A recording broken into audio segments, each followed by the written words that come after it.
الحمد لله نحمده ونستعينه ونستغفره ونؤمن به ونتوكل عليه ونعوذ بالله من شرور أنفسنا ومن سيئات أعمالنا من يهده الله فلا مضل له ومن يضلله فلا هادي له ونشهد أن لا إله إلا الله وحده لا شريك له ونشهد أن سيدنا ومولانا محمدا عبده ورسوله أرسله بالحق بشيرا ونذيرا وداعيا إلى الله بإذنه وسراجا منيرا صلى الله تعالى عليه وعلى آله وأصحابه وسلم تسليما كثيرا أما بعد فأعوذ بالله من الشيطان الرجيم بسم الله الرحمن الرحيم لقد جاءكم رسول من أنفسكم عزيز عليه ما عنتم حريص عليكم بالمؤمنين رؤوف رحيم. وقال الله عز وجل ومن أحسن قولا ممن دعا إلى الله وعمل صالحا وقال إنني من المسلمين. وقال الله عز وجل فلعلك باخع نفسك على آثارهم إن لم يؤمنوا بهذا الحديث أسفا. وقال رسول الله صلى الله عليه وسلم نذر الله امرأ سمع مقالتي فوعاها ثم أداها كما سمعها فرب مبلغ أوعى من سامع وكما قال صلی اللہ علیہ وسلم. میرے محترم دوست اور بزرگوں، اللہ رب العزت کے ہمارے اوپر بہت انعامات ہیں اور بہت احسانات ہیں. ایک انعام تو اللہ نے ہمارے اوپر یہ کیا کہ اللہ تعالیٰ نے ہم سب کو انسان بنایا. اللہ تعالیٰ چاہتے کہ کوئی جانور بنا دیتے، کوئی گھوڑا، گدھا، کتا، کوئی بھی جانور بنا دیتے، ہم کیا کر سکتے تھے؟ کہ اللہ نے اپنی مہربانی سے ہم سب کو انسان بنایا اور انسان کو اشرف المخلوقات بنایا اور اس انسان کو اللہ نے بہت ہی مکرم اور معزز بنایا. وَلَقَدْ كَرَّمْنَا بَنِي آدم. یہ اللہ کا بہت بڑا ہمارے اوپر احسان. پھر اللہ تعالیٰ نے ہم پر اور احسان کیا کہ ہمیں انسان بھی بنایا اور ہمیں مسلمان بنایا. مسلمانوں کے گھر میں اللہ نے ہمیں پیدا کیا. یہ اسلام اور ایمان یہ سب سے بڑی نعمت ہے، سب سے بڑی دولت ہے. اللہ تعالیٰ چاہتے کہ ہمیں مسلمان نہ بناتے تو کافر بنا دیتے، کسی مذہب کے گھر میں پیدا کر دیتے. ہم کیا کر سکتے تھے؟ اللہ رب العزت نے اپنے فضل سے، اپنے کرم سے ہمیں مسلمان بنا دیا. اتنی بڑی دولت ایمان کی اور اسلام کی کہ اگر ساری دنیا کی جو بقا ہے یہ ایک ایمان والے کی برکت سے. لا تقوم الساعة حتى يقال على الأرض اللہ اللہ. اس وقت تک قیامت قائم نہیں ہوگی جب تک ایک بھی اللہ اللہ کہنے والا اس زمین پر ہوگا. یہ ایمان اتنی بڑی دولت ہے کہ ایمان ایک ایمان والا جس کے دل میں ایمان ہے اور مسلمان ہے، جب تک یہ باقی ہے اللہ تعالیٰ ساری دنیا کے نظام کو باقی رکھے. اور جس دن کوئی بھی مسلمان دنیا میں نہیں رہے گا تو اللہ تعالیٰ ساری کائنات کے نظام کو ختم کر دے. پھر اللہ تعالیٰ نے ہمارے پر اور احسان ہوا کہ اللہ تعالیٰ نے ہمیں حضرت محمد صلی اللہ علیہ وسلم کا امتی بنا دیا.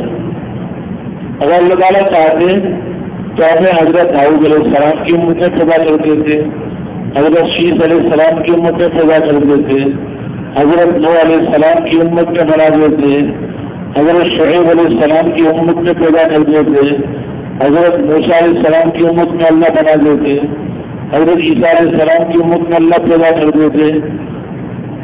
1,24,000 نبیوں کو اللہ نے بھیجا.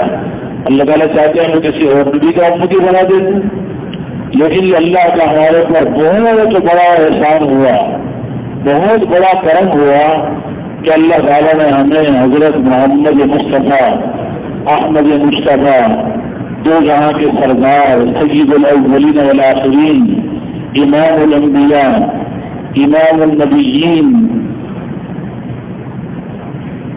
آقا انعامدار حضرت محمد مصطفیٰ صلی اللہ علیہ وسلم کا امتی بنا دیا.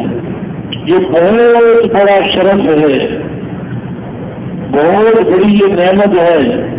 اس لیے کہ نبی تو اللہ تعالیٰ نے 1,24,000 بنائے, لیکن خاتم الانبیاء صرف اور صرف ہمارے اور آپ کے پیارے نبی حضرت محمد صلی اللہ علیہ وسلم کو اللہ نے بنایا, اور آپ کو ختم نبوت کا تاج اللہ نے پہنا دیا, اور آپ کو اللہ نے وہ مقام دیا ہے کہ آپ نے فرمایا انا سید ولد آدم, میں آدم علیہ السلام کی ساری اولاد کا سردار ہوں. ولا فخر, فرمایا کہ میں کوئی فخر نہیں کر رہا کہ یہ اللہ نے مقام مجھے عطا فرمایا, یہ اللہ کی مہربانی ہے. لواء الحمد بیدی یوم القیامہ, آپ نے فرمایا کل جب قیامت کا دن ہوگا تو اللہ کی حمد و تعریف کا جھنڈا قیامت کے دن میرے ہاتھ میں ہوگا. ولا فخر, اور میں فخر و تکبر کی دور میں نہیں کہہ رہا, یہ اللہ کی مہربانی ہے کہ اللہ نے مجھے قیامت کے دن اپنی حمد کا جھنڈا اللہ میرے ہاتھ میں دیں. بیدی مفتاح الجنت یوم القیامہ, اور میرے ہاتھ میں قیامت کے دن جنت کی چابی میرے ہاتھ میں ہوگی. آپ نے فرمایا انا خطیبہم اذا انصتوا, میں قیامت کے دن جب ساری زبانیں خاموش کر دی جائیں گی اور کسی کو بولنے کی اجازت نہیں ہوگی, تو میں اکیلا خطیب ہونا قیامت کے دن بھی. ومبشرہم اذا ایسوا, جب سارے لوگ مایوس ہو جائیں گے میں اکیلا خوشخبری سنانے والا ہوں. وشافعہم اذا حبسوا, جب سارے کے سارے قیامت کے دن پکڑے جائیں گے میں اپنی امت کے لیے میں اپنی امت کے لیے سفارش کرنے والا ہوں. تو اللہ نے ہمیں کتنے عظیم نبی دیے جو سارے نبیوں کے امام, سارے نبیوں کے سردار, اولین و آخرین کے سردار, ان کا اللہ تعالیٰ نے ہمیں امتی بنا دیا. یہ ہمارے لیے بہت بڑی نعمت ہے, بہت بڑے شرف کی بات ہے. حضور صلی اللہ علیہ وسلم کا امتی ہونا یہ اتنی بڑی بات ہے کہ بعض انبیاء علیہ السلام نے تو اللہ تعالیٰ سے یہ دعا مانگی کہ اللہ تو ہمیں حضرت محمد صلی اللہ علیہ وسلم کا امتی بنا دے. حضرت عیسیٰ علیہ السلام کی تو یہ دعا قبول ہوگی, اور اللہ تعالیٰ نے ان کو آسمانوں میں اٹھا لیا, اور اب قرب قیامت میں حضرت عیسیٰ علیہ السلام دوبارہ آئیں گے اور حضور صلی اللہ علیہ وسلم کا کلمہ پڑھیں گے. نبی بن کر نہیں آئیں گے بلکہ حضور اکرم صلی اللہ علیہ وسلم کا امتی بن کے زندگی گزاریں. اس امت کے کتنے فضائل سابقہ پچھلی کتابوں میں آئے ہیں, اس امت کے بڑے فضائل آئے ہیں. یہ امت کوئی معمولی امت نہیں ہے. اللہ تعالیٰ نے اس کو خطاب دیا کہ کنتم خیر امت اخرجت للناس تأمرون بالمعروف وتنهون عن المنکر اے امت محمدیہ تم ساری امتوں میں بہتر امت ہے. وہ کہ اللہ تعالیٰ فرما رہے ہیں کہ اے امت محمدیہ صلی اللہ علیہ صاحبہ ساری امتیں جتنی میں نے پیدا کی ہیں 1,24,000 انبیاء علیہ السلام کی جتنی امتیں ہیں ان سب میں سب سے زیادہ مجھے تم محبوب ہو اور تم مجھے زیادہ اچھی لگتی ہو. تمہیں سب سے افضل اور اشرف اور اعلیٰ اور احسن ساری امتوں میں سب سے تمہیں بہتر بنایا گیا ہے. اور اس کی وجہ کیا ہے کہ اخرجت للناس تمہیں ساری دنیا کے انسانوں کے لیے نکالا گیا ہے. اس امت کی خیریت اور اس امت کی افضلیت ساری امتوں کو جو ہے اس کی بنیادی وجہ اللہ تعالیٰ بیان کر رہے ہیں. وہ وجہ کیا ہے کہ اس کو ایک تو نکالا گیا ہے, بٹھایا نہیں گیا. اس نے اس امت کے مزاج میں خروج ہے. یہ نقل و حرکت اس کے مزاج میں اللہ نے رکھا ہے. اور یہ صرف اپنے محلے میں نہیں, اپنے شہر میں نہیں, اپنے ملک میں نہیں, ایک دو چار ملکوں میں نہیں, اپنے قوم کی طرف نہیں, بلکہ ساری دنیا کے جتنے انسان ہیں, عرب ہیں, عجم ہیں, مشرق کے رہنے والے, مغرب کے رہنے والے, شمال کے رہنے والے, جنوب کے رہنے والے, ساری دنیا میں جتنے انسان ہیں ان سب کی ہدایت کے کام کے لیے اس کو نکالا گیا ہے. اس امت کی افضلیت کی یہ ایک ایسی بنیادی وجہ ہے اور ایسی امتیازی وجہ ہے جس میں اور کوئی امت شریک نہیں. اس لیے کہ اللہ تعالیٰ نے حضور اکرم صلی اللہ علیہ وسلم کو خاتم النبیین بنایا. آپ پر نبوت کو ختم کر دیا گیا. اب قیامت تک آپ کی نبوت چلے گی. اس لیے ختم نبوت کی برکت سے اللہ تعالیٰ نے سنت کو یہ شرف عطا فرمایا اور یہ اعزاز دیا کہ اب نبی تو کوئی آئے گا نہیں.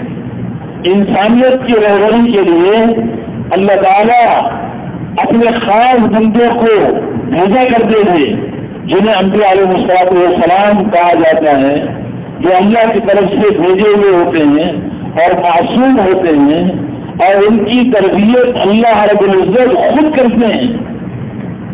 انہیں رضائل سے پاک کر دیتے ہیں, خسائل سے ان کو آراستہ کر دیتے ہیں اور ان کے دلوں کے اندر اپنی امت کی ہمدردی اور خیرخواہی اور ہدایت کی چاہت کا جذبہ کر دیتے ہیں.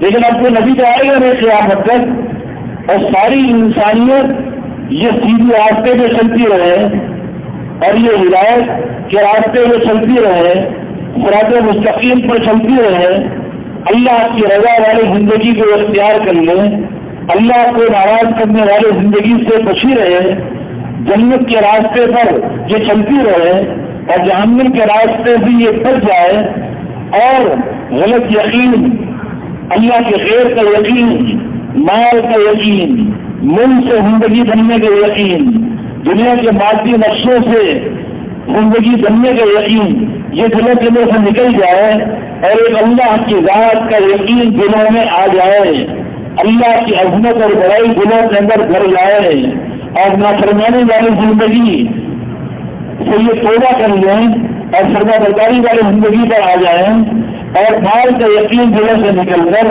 اعمال کی زندگی بننے کا یقین دلوں میں آ جائے اور دنیا کی فکر ختم ہو کر آخرت کی فکر پیدا ہو جائے. اس کام کے لیے اب اللہ تعالیٰ نے نبیوں کو نہیں بھیجنا, آپ کی نبوت قیامت تک چلے گی, لیکن اس سنت کو اللہ تعالیٰ نے حضور اکرم صلی اللہ علیہ وسلم کی ختم نبوت کی برکت سے وہی کام اور وہی محنت اور وہی مقصد زندگی جو نبیوں کو اللہ نے عطا فرمایا وہی کام اور وہی مقصد اللہ نے اس امت کو عطا فرمایا. گویا کہ اس امت کو اللہ نے ساری انسانیت کی ہدایت والا کام دے دیا. انسانیت کو جہنم کی آگ سے بچانے والا کام دے دیا گیا. اخرجت للناس. ہم حضور اکرم صلی اللہ علیہ وسلم کے امتی ہیں اور حضور اکرم صلی اللہ علیہ وسلم والا کام ہمارا کام ہے. اور وہ کام کیا ہے؟ تأمرون بالمعروف وتنهون عن المنکر وتؤمنون باللہ. تمہیں ساری انسانیت سے ساری امتوں میں بہتر بنایا گیا ہے اور ساری انسانیت کی طرف نکالا گیا ہے. اور تمہارا کام کیا ہے؟ تم نیکیوں کو دنیا میں پھیلانے کا کام کرو گے, برائی کو نکالنے کا کام کرو گے. اللہ کو جو زندگی پسند ہے, اللہ کی پسندیدہ زندگی کی طرف دعوت دینے والے بنو گے. جو زندگی اللہ کو ناپسند ہے اس زندگی سے لوگوں کو روکنے والے بنو گے. تمہارا دنیا میں وجود اور تمہارا دنیا کے اندر ہونا یہ انسانیت کو اللہ کی رضا والی زندگی پر لانے کے لیے ہے. وَمَنْ أَحْسَنُ قَوْلًا مِّمَّنْ دَعَا إِلَى اللَّهِ وَعَمِلَ صَالِحًا وَقَالَ إِنَّنِي مِنَ الْمُسْلِمِينَ. تمہارا کام کیا ہے؟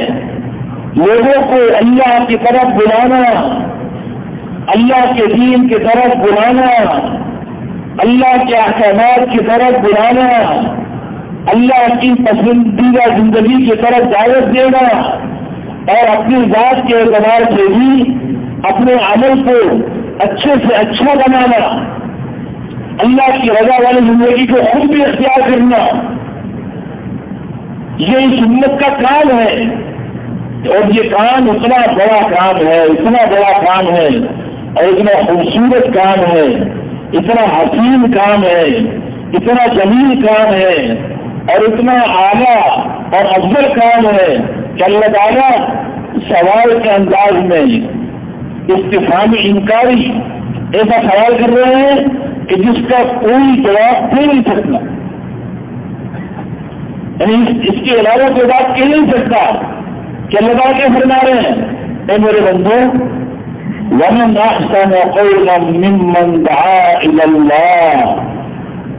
یہ بتاؤ کہ اس سے زیادہ بہترین اور اس سے زیادہ خوبصورت کس کی بات ہو سکتی ہے کہ لوگوں کو اللہ کی طرف بلائے, اللہ کے دین کی طرف بلائے, اللہ کی عظمت کی طرف بلائے, اللہ کی بڑائی کی طرف بلائے, اللہ کے عوامر کی طرف دعوت دے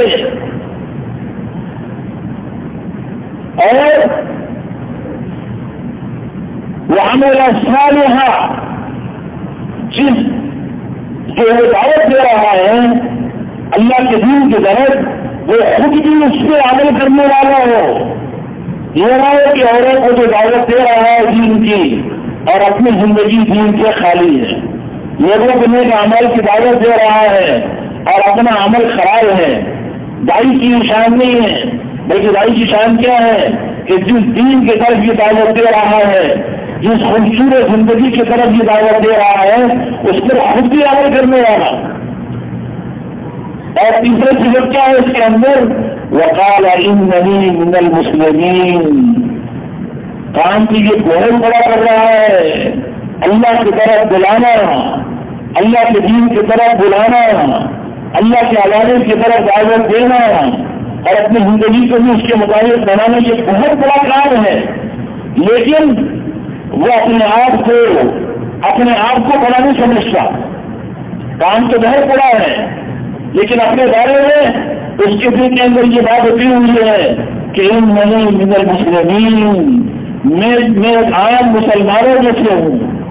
اس کے دل میں تکبر نہیں ہے, اپنی بڑائی نہیں ہے, یہ نہیں ہے کہ کام کے بڑے ہونے کی وجہ سے خود بھی بڑا بننے لگ گیا اور اپنے تکبر آ گیا اور اپنی بڑائی میں آ گئے، نہیں، بلکہ اللہ کی بڑائی کی طرف ہدایت دینے والا ہے، اس کے دل میں اللہ کی بڑائی ہے، اور اپنے بارے میں یہ ایک عام سے عام مسلمانوں میں سے اپنے آپ کو سمجھتے ہیں۔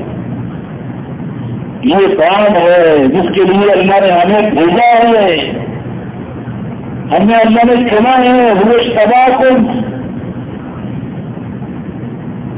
وما جعل علیکم فی الدین من حرج۔ اللہ تعالیٰ فرما رہے کہ دیکھو تمہیں میں نے چنا ہے، وکذالک جعلناکم امۃ وسطا۔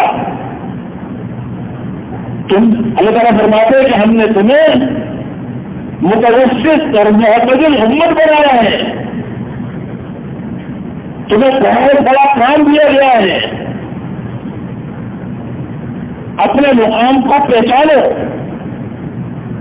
اللہ نے بڑا بڑا کام دیا کہ حضرت محمد صلی اللہ علیہ وسلم کا امتی بنا دیا، اور حضرت محمد صلی اللہ علیہ وسلم والا کام دے دیا کہ ساری دنیا میں اللہ کا کلمہ بلند ہو جائے، اللہ کا دین دنیا میں زندہ ہو جائے، انسانیت اللہ کو راضی کر کے جنت میں جانے والی بن جائے، جہنم کی جھیلتی ہوئی آگ سے بچ جائے۔ اس کے لیے اللہ نے تمہیں کیوں لیا اور تمہیں نہیں دیا؟ تو یہ پچھلے بڑے شرف کی بات ہے، لیکن اس کے باوجود اپنے اس مقام کو نہ پہچان کر اپنے آپ کو دنیا کی کاموں کی طرف منسوخ کرنا اور دنیا کی چیزوں کی وجہ سے فخر کرنا۔ کوئی یہ کہہ رہا کہ میں تو تاجر ہوں، میں زمیندار ہوں، میں ڈاکٹر اور انجینئر ہوں، میں فلاں شہر کا رہنے والا ہوں، فلاں عہدہ میرے پاس ہے۔ ارے بھائی، یہ دنیا کے جتنے اخبار ہیں یہ تو گزارے کے لیے ہیں، یہ مقصد زندگی نہیں ہے۔ ضروریات مقصد کے درجے میں نہیں ہوتی۔ تمہیں اللہ نے جو مقام دیا ہے یہ مقصد کے درجے میں ہے، اس لیے اپنے مقام کو پہچاننا، اپنی حیثیت کو پہچاننا۔ جو بھیجا ہوا ہوتا ہے اس کے ساتھ بھیجنے والے کی ساری طاقت ہوتی ہے۔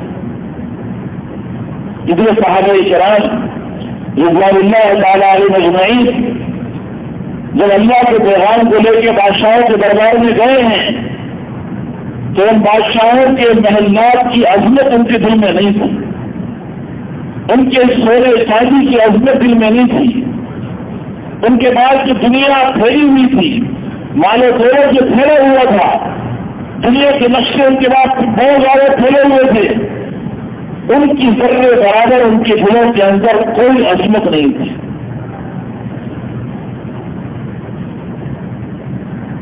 حضرت بشری بن عامر رضی اللہ تعالیٰ عنہ ایک صحابی ہے اور کوئی بہت بڑے معروف صحابی نہیں ہے۔ یہ کہاں جا رہے ہو؟ بیٹھ جاؤ، آگے بیٹھ کے جانا۔ حضرت بشری بن عامر رضی اللہ تعالیٰ عنہ کوئی بہت بڑے معروف صحابی نہیں ہیں، جو صحابہ کرام سارے بڑے مقام والے ہیں، لیکن اس کے باوجود جب رستم کے دربار میں گئے ہیں اور رستم نے پوچھا کہ تم کیوں آئے ہو، ماں صاحب تم کون سی چیز تم کو لے کر آئی، کیوں آئے ہو؟ تو حضرت بشری بن عامر رضی اللہ تعالیٰ عنہ جب رستم کے بعد پہنچے تھے تو اپنے گھوڑے یا خچر کے اوپر سوار ہو گئے۔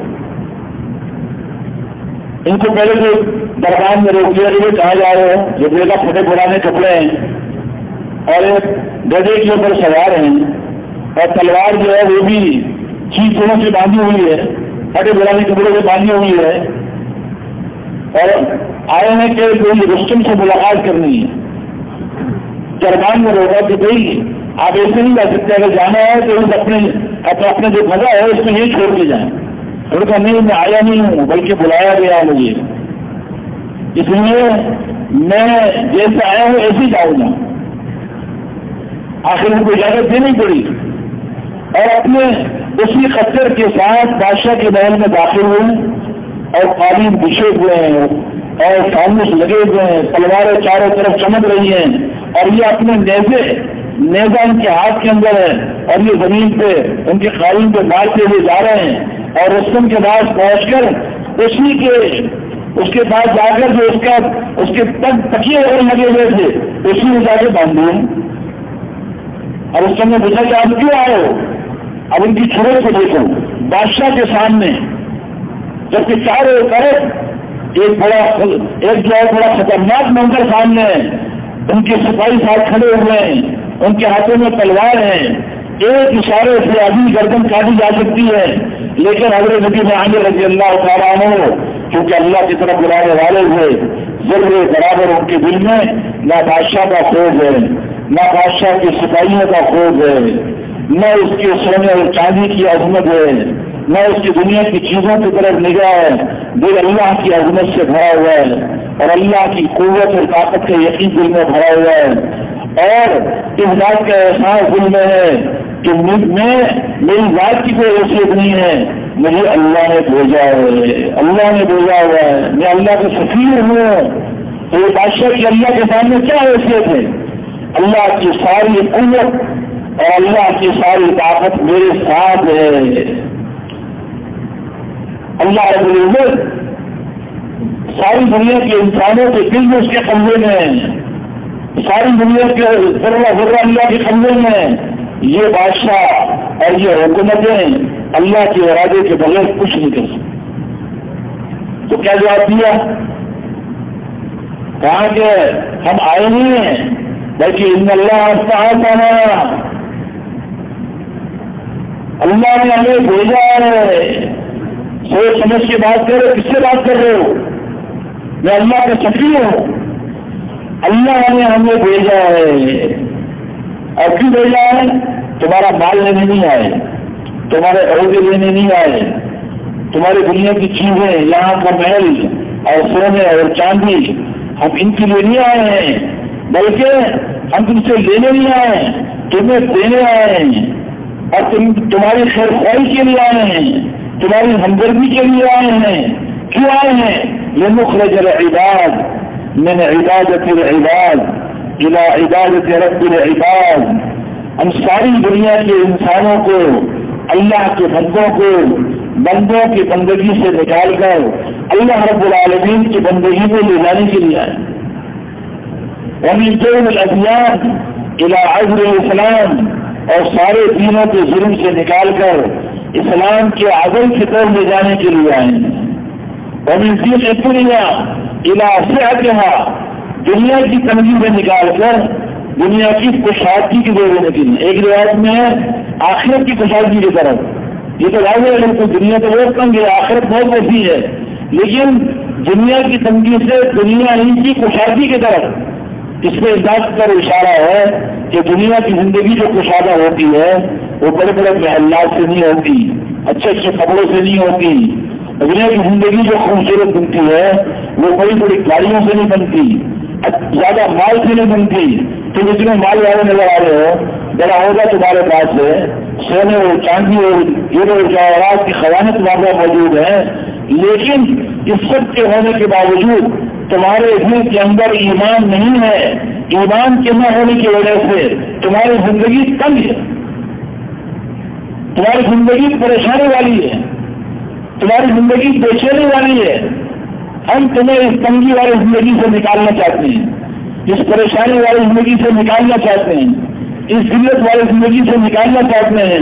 اگر تم ایمان لے کے آ گئے اور اللہ کو ایک مان لیا اور اللہ کے احکامات کے پابند بن کے زندگی گزارنے والے بن گئے تو اللہ تمہاری دنیا کی زندگی کو بھی کشادہ کر دے گا. اس دنیا میں بھی اللہ تمہیں سکون دے گا، اطمینان دے گا، عزت دے گا، رحمتیں دے گا، برکتیں دے گا. تمہاری دنیا بھی اللہ بنائے گا اور آخرت تو ہے ہی متقین کے لیے. تو حضرت نبی بن عامر رضی اللہ تعالیٰ عنہ بڑی فوج کے ساتھ انہوں نے یہ بات کیوں کہی؟ اس لیے کہ حضور اکرم صلی اللہ علیہ وسلم کی صحبت کی برکت سے ہر صحابی کے دل میں یہ احساس ہر وقت تھا، ہر وقت دن میں رات میں اگر دنیا کے کام میں لگے بھی ہوتے تھے تب بھی انہیں یہ احساس تھا کہ ہم حضور اکرم صلی اللہ علیہ وسلم کے امتی ہیں اور حضور اکرم صلی اللہ علیہ وسلم والا کام ہمارا کام ہے. اللہ نے ہمیں بھیجا ہے, ہم اللہ کے سفیر ہیں, ہم اللہ کا پیغام پہنچانے کے لیے آئے ہیں, ہم اسلام کو دنیا میں زندہ کرنے کے لیے آئے ہیں, ہم اللہ کے کلمے کو بلند کرنا چاہتے ہیں. ساری دنیا میں اللہ کا کلمہ بلند ہو جائے اور کفر کا کلمہ پست ہو جائے, یہ ہماری محنت ہے. اور سارے انبیاء علیہ السلام اور حضور اکرم صلی اللہ علیہ وسلم اور سارے صحابہ کرام ایک ہی دعوت, سب سے پہلی دعوت جو سب کی تھی وہ یہی دعوت دیتے تھے کہ یا قوم اعبدوا اللہ ما لکم من الہ غیرہ, لا الہ الا اللہ کے حضور کامیاب ہو جاؤ گے. اللہ کو اپنا معبود بنا لو, اللہ کو اپنا مقصود بنا لو, اللہ کو اپنا مطلوب بنا لو, اللہ کو اپنا محبوب بنا لو. ہمارا معبود صرف و صرف اللہ ہے, ہمارا مقصود صرف و صرف اللہ ہے, ہمارا مطلوب صرف کون ہے؟ اللہ ہے. ہمارا محبوب اللہ ہے. اللہ کے بندے بن جاؤ, اللہ کے سامنے جھکنے والے بن جاؤ, اللہ کو اپنا بنا لو, اللہ کی عظمت اور بڑائی اپنے دلوں کے اندر بٹھا لو, اللہ کی محبت اور اللہ کی محبت سے اپنے دلوں کو آزاد کر لو. اگر اللہ کو اپنا بنا لیا تو وہ ساری کائنات تمہاری, اور اگر ساری کائنات کو اپنا ہاتھ بنا لیا اور اللہ کو نہ بنایا تو تمہارا کچھ بھی نہیں. یہ سب سے پہلا سبق ہے جو ہر نبی نے اپنے امت کو دیا ہے, جو حضور اکرم صلی اللہ علیہ وسلم نے امت کو دیا ہے. آپ مکے کی گلیوں کے اندر گشت کرتے تھے, گلی گلی, ایک ایک گھر کے پاس جا کر ایک ایک کافر کے گھر پہ مکے کی گلیوں میں آپ جاتے تھے اور یہ آواز لگاتے تھے یا ایھا الناس قولوا لا الہ الا اللہ تفلحوا, اے لوگوں لا الہ الا اللہ کہہ دو کامیاب ہو جاؤ گے. کامیابی ملک اور مال میں نہیں ہے, کامیابی عہدے اور تجارت زمینداری میں نہیں ہے, کامیابی سونے اور چاندی میں نہیں ہے, کامیابی اس کائنات کی چیزوں میں نہیں ہے. کامیابی صرف اور صرف اس یقین کو دل میں دکھانے میں ہے کہ دیکھو اللہ ہی ہمارا معبود ہے, اللہ ہی ہمارا مقصود ہے, اللہ ہی ہمارا مطلوب ہے, اور اللہ ہی ہمارا محبوب ہے. اللہ یہ ذات ہے جس نے ارادہ کیا تو یہ ساری کائنات وجود میں آ گئی. آسمان موجود نہیں تھا, اللہ کا ارادہ ہوا آسمان وجود میں آ گیا. والسماء بنيناها بأيد وإنا لموسعون. اللہ تعالیٰ فرما رہے ہیں اے میرے بندوں مجھے پہچانو, میں نے آسمان کو اپنی قدرت سے بنایا ہے, اور دیکھو میں نے کتنا وسیع آسمان بنا. آسمان کو دیکھو گے میری عظمت اور بڑائی اور قدرت اور طاقت کا یقین تمہارے دلوں میں اترے گا. والارض فرشناها فنعم الماهدون. اے میرے بندو دیکھو یہ زمین, اس کو میں نے تمہارے لیے فرش بنایا ہے, تمہارے لیے بچھونا بنایا ہے, اور کتنا بہترین بچھونا تمہارے لیے میں نے بچھایا ہے. اس زمین کو دیکھو گے, اس زمین کو دیکھ کر تمہیں میری قدرت یاد آ جائے گی اور میری عظمت تمہارے دلوں کے اندر بیٹھ جائے گی. هو الذی جعل لکم الارض ذلیلا. میں نے تمہارے لیے زمین کو تابع کر دیا, تم زمین پہ چل رہے ہو, زمین حرکت نہیں کر رہی. ان اللہ یمسک السماوات والارض ان تزولا. اللہ نے آسمان کو اور زمین کو حرکت کرنے سے روکا ہوا ہے. اگر اللہ اس زمین کو ہلا دیں اور زمین کو روک کے نہ رکھیں تو اس کائنات میں کوئی انسان رہ نہیں سکتا.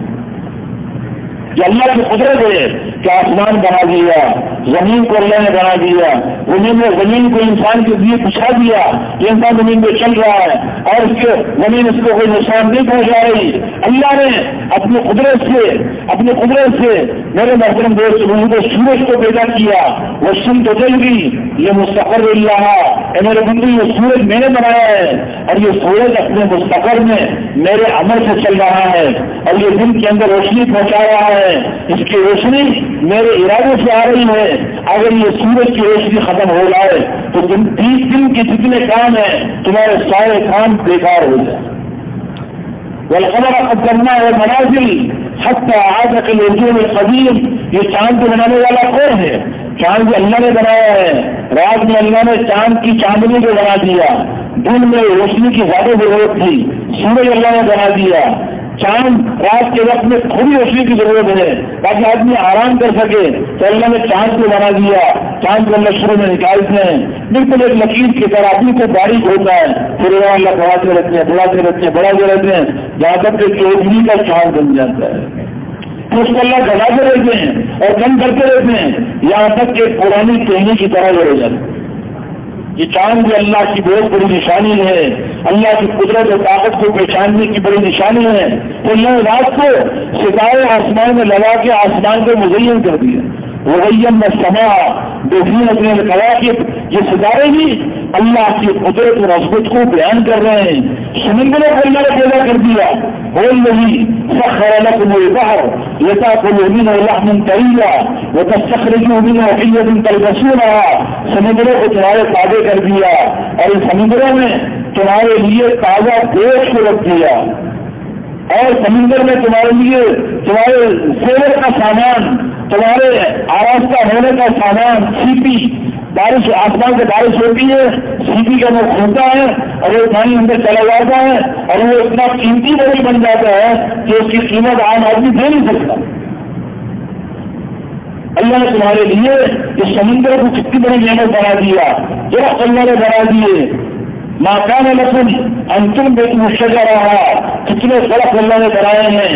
ان اللہ خالق الحب والنوى، زمیندار وہ تو بیج کو ڈالتا ہے زمین میں، وہ تو سیدھا بھی نہیں کرتا کہ بس تنے کی جگہ کو اوپر کیا جائے، جڑ کی جگہ کو نیچے کیا جائے. اس نے ہل چلایا اور زمین کو نرم کیا اور بیج کو ایسے بکھیر دیتا ہے. اللہ اپنی قدرت سے جڑ کی جگہ کو بیج کی نیچے کر دیتا ہے اور تنے کی جگہ کو اللہ اوپر کر دیتا ہے. اور پھر اللہ تعالیٰ اس کو بڑھاتے رہتے ہیں ایک چھوٹا سا پودا بن جاتا ہے، ساتھ تک کے بڑھتے وہ بہت بڑا درخت بن جاتا ہے. اس کے اندر ٹہنیاں بن جاتی ہیں، پتے اللہ لگا دیتے ہیں اور اس کے اندر پھل اللہ لگا دیتے ہیں. زمین کوئی ذائقہ ہے، پانی میں کوئی خاص ذائقہ نہیں ہے، کھاد کے اندر کوئی ذائقہ نہیں ہے اور اس کے اندر کوئی رنگ نہیں ہے. لیکن اللہ تعالیٰ پیرنگ مٹی سے رنگ برنگے پھل اللہ پیدا کر دیتے ہیں. انار کو دیکھو کتنا خوبصورت اللہ نے انار کے رنگ کو بنایا ہے. کسی میں اللہ نے تربوز کو دیکھو اوپر سے اللہ نے ہرا بنا دیا، اندر سے اللہ نے اس کو سرخ بنا دیا اور مختلف شکلیں، سارے پھلوں کی شکلیں اللہ نے مختلف بنا دی، ان کے رنگ بھی اللہ نے مختلف بنا دیے اور ان کے ذائقہ بھی اللہ نے بڑھ دیا، اس میں رس بھی اللہ نے بڑھ دیا. حالانکہ زمین مٹی کے اندر بھی کوئی ذائقہ نہیں، کھاد میں کوئی ذائقہ نہیں، پانی کے اندر کوئی ذائقہ نہیں، لیکن اللہ نے اپنی قدرت دکھائی کہ اور بیج کے اندر کوئی ذائقہ نہیں. اللہ نے بے ذائقہ بیج سے، بے ذائقہ مٹی اور کھاد سے اللہ نے اپنی قدرت سے کچھ مختلف قسم کے پھل اللہ انسانوں کے لیے بنا رہے ہیں اور اس کے بڑے بڑے درخت اللہ نے لگا دیے، 5 پھلوں کی بیلیں اللہ نے بنا دی. ما كان لكم ان تنبتوا شجرها. اے ساری دنیا کے انسانوں، ساری دنیا کے بادشاہوں، ساری دنیا کے وزیروں، ساری دنیا کے تاجروں زمینداروں، تم سارے مل جاؤ، ایک درخت بنانا چاہو، ایک درخت اگانا چاہو، تم سارے مل کر ایک درخت نہیں اگا سکتے. درخت تو بہت دور کی بات ہے، درخت تو بہت دور کی بات ہے. ساری دنیا کے انسان مل جائیں، ایک خود پیدا کرنا چاہیں، ایک خود پیدا نہیں کر سکتے. دوسرے اس اللہ کو پہچاننا، اس سے تعلق بنانا، اس کو اپنا بنانا، اس کی مرضی اور چاہت والی زندگی کو اختیار کرنا، یہ دنیا اور آخرت کی کامیابی کی ضمانت ہے. اور اس اللہ سے تعلق نہ بنانا، اس اللہ سے دوستی نہ لگانا، اس اللہ کو راضی نہ کرنا، اس اللہ کو اپنے ساتھ نہ لینا، یہ دنیا اور آخرت کی بربادی کا ذریعہ ہے. کامیابی ملک اور معاشرے ملتی، عہدے اور جائیداد سے ملتی، عزت اور سکون اور اطمینان یہ دنیا کے مادی نقشے میں نہیں ہے. کامیابی کا ذریعہ، عزت کا ذریعہ، سکون کا ذریعہ، اطمینان کا سبب، دنیا اور آخرت کی زندگی کے بننے کا ذریعہ ایک ہے اور وہ اللہ کو اپنا بنانا ہے. اللہ کی رضا کو حاصل کرنا ہے، اللہ کے احکامات کے مطابق زندگی گزارنا ہے۔ ورضوان من اللہ اکبر، اے میرے بندے اب میرا راضی ہو جانا سب سے بڑی بات ہے، اللہ کی رضا سے بڑی کوئی ضرورت نہیں۔ وذالک هو الفوز العظیم، یہ ہے بڑی کامیابی، یہ ہے سب سے بڑی کامیابی، اللہ کو راضی کر لینا یہ سب سے بڑی کامیابی ہے، یہ سب سے بڑی کامیابی ہے۔ اللہ کو ساتھ نہ لیا، اللہ کو راضی نہ کیا تو یہ بربادی ہے اور یہ ہلاکت ہے اور یہ ذلت ہے اور یہ ناکامی ہے اور یہ دنیا اور آخرت کی زندگی کا ادھر جانا ہے۔ اس لیے ہر نبی نے سب سے پہلے یہ آواز لگائی کہ دیکھو اللہ کو اپنا بنا لو، لا الہ الا اللہ، اپنے اور اللہ کے معاملے کو ٹھیک کر لو تو جو اللہ خود کہہ رہا ہے کہ میرے بندے میرے سے دوستی لگا، میں تجھ سے دوستی لگاؤں، تو ساتھی ہے ساتھی، اے میرے بندے تو میرے لیے خالص ہو جا، میں تیرے لیے خالص ہو جاؤں۔ یا ابن آدم انی لک محب، اے ابن آدم میں تجھ سے بڑی محبت کرتا ہوں۔ یہ کون کہہ رہا ہے؟ اللہ کہہ رہا ہے، اللہ اکبر، اے ابن آدم میں تجھ سے بڑی محبت کرتا ہوں، فبحق علیک کل محبہ، اے ابن آدم میرا جو حق تیرے اوپر ہے اس کی میں تجھے قسم دیتا ہوں تو بھی مجھ سے محبت کرنے والا بن۔ جو اللہ خود اپنے بندوں کو کہہ رہا ہے، اے میرے بندوں یا ایھا الانسان ما غرک بربک الکریم، اے انسان تجھے تیرے کریم رب سے کس نے دھوکے میں ڈالا؟ تو رب تو بڑا کریم ہے، بڑا سخی ہے، بڑا دینے والا ہے، دن مانگے دینے والا ہے، ضرورت سے زیادہ دینے والا ہے، اس کے خزانے تیرے لیے بھرے ہوئے ہیں، جس نے تجھے پیدا بھی کیا، اللہ نے خلقک، تجھے پیدا کیا، عدم سے وجود دیا، فسوا کا برابر تجھے بنایا، فعدلک اعتبار سے بنایا، جہاں آنکھیں لگانا چاہیے وہاں آنکھیں لگائی، جہاں ناک لگانا چاہیے وہاں ناک لگائی، جہاں کان لگانا چاہیے وہاں کان لگائے۔ اگر اس سارے نقشے کو اللہ بدل دیتا نا اور اعتبار سے نہ کرتا اور برابر نہ کرتا تو ناک کہیں جا رہی ہوگی، کان کہیں جا رہا ہوتا، آنکھیں پیچھے لگی ہوئی ہیں، زبان پیچھے ہے اور منہ آگے ہے، سارا نظام برم ہو جاتا، انسان کی بھی جینا بحال ہو جاتا۔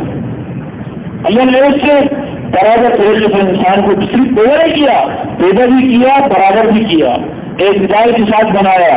پھر ای صورت ما شاء رکبک، جس شکل میں چاہا مجھے بنا دیا، سب کی شکلوں کو اللہ نے الگ بنا دیا۔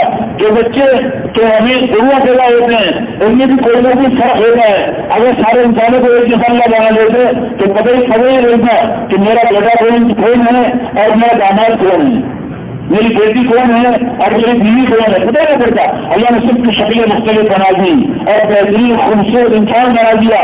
اے انسان تجھے اللہ نے اتنی نعمتیں دی ہیں، گندے پتھرے پر تیری خوبصورت شکل بنا کر اتنا خوبصورت انسان بنایا ہے، اور تیرے پر اللہ کی داد و دہیز کے خزانے کھلے ہوئے ہیں۔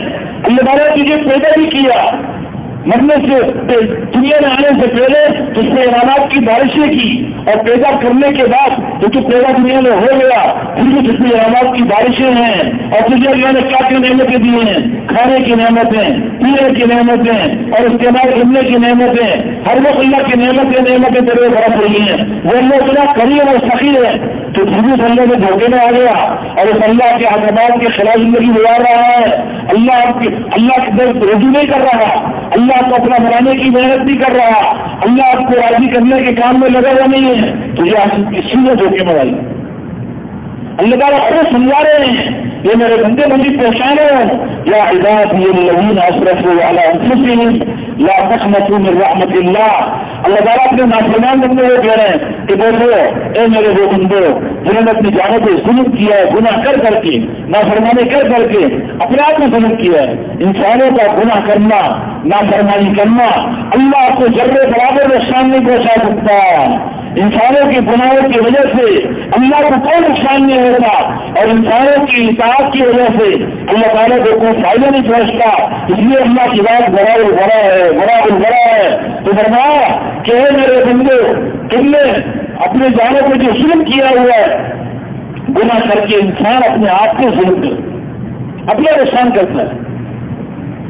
اللہ تعالیٰ کتنے پیار سے نافرمانوں کو کہہ رہے ہیں، نافرمانوں سے کہہ رہے ہیں کہ یا عبادی الذین اسرفوا علی انفسہم، اے میرے بندے جنہوں نے گناہ کر کر کے اپنی جانوں کو ظلم کیا ہے، اب زندگی 40 سال گزر گئے، 50 سال گزر گئے، 60 سال گزر گئے، 70 سال گزر گئے، لیکن کوئی نیکی کا کام نہیں کیا، سارے گناہ زندگی میں بھرے ہوئے ہیں، ابھی بھی جب تک سانس میں سانس ہے لا تقنطوا من رحمت اللہ کی رحمت سے مایوس نہ ہو، اللہ کی رحمت سے مایوس نہ ہونا، اس لیے کہ اللہ نے اس کائنات کو پیدا کرنے سے پہلے اپنے عرض بھی لکھوا دیا تھا کہ سبقت رحمتی غضبی، میری رحمت میرے غصے سے آگے نکل چکی ہے۔